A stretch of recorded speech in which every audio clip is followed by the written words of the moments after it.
দাদা একটু দেখে বসুন না। ও সরি সরি,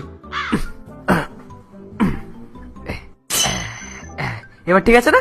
হ্যাঁ এবার ঠিক আছে। এটা ঠিক করে বসা হলো?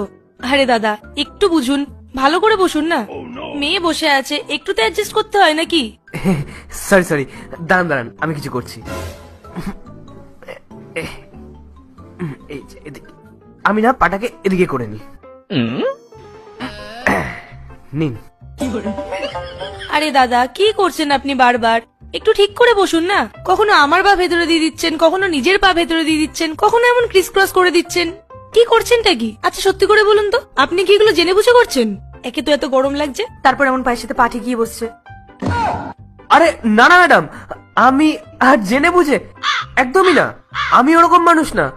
আসলে দেখতেই তো পাচ্ছেন এখানে স্পেস কত কম, ওই জন্যই একটু বসতে প্রবলেম হচ্ছে। আরে দাদা কি করছো তুমি? বেচারি মেয়েটা যখন বলছে ঠিক করে বসো ঠিক করে বসো, তা ঠিক করে বসো না তুমি। সামনে একটা মেয়ে বসে আছে, একটু তো অ্যাডজাস্ট করে নাও। আপনি একটা কাজ করুন, আপনি আপনার পা দুটোকে না এইভাবে নিয়ে এইদিকে সরিয়ে রাখুন। হ্যাঁ এই যে এইরকম ভাবে। হ্যাঁ এবার ঠিক আছে না? দেখুন এবার টাচ হচ্ছে না। হ্যাঁ এবার ঠিক আছে। আরে কি ঠিক আছে? আমার পুরো বাড়ি তো আপনি বাইরে বের করে দিয়েছেন। কোন একটা গাড়ি আসবে আর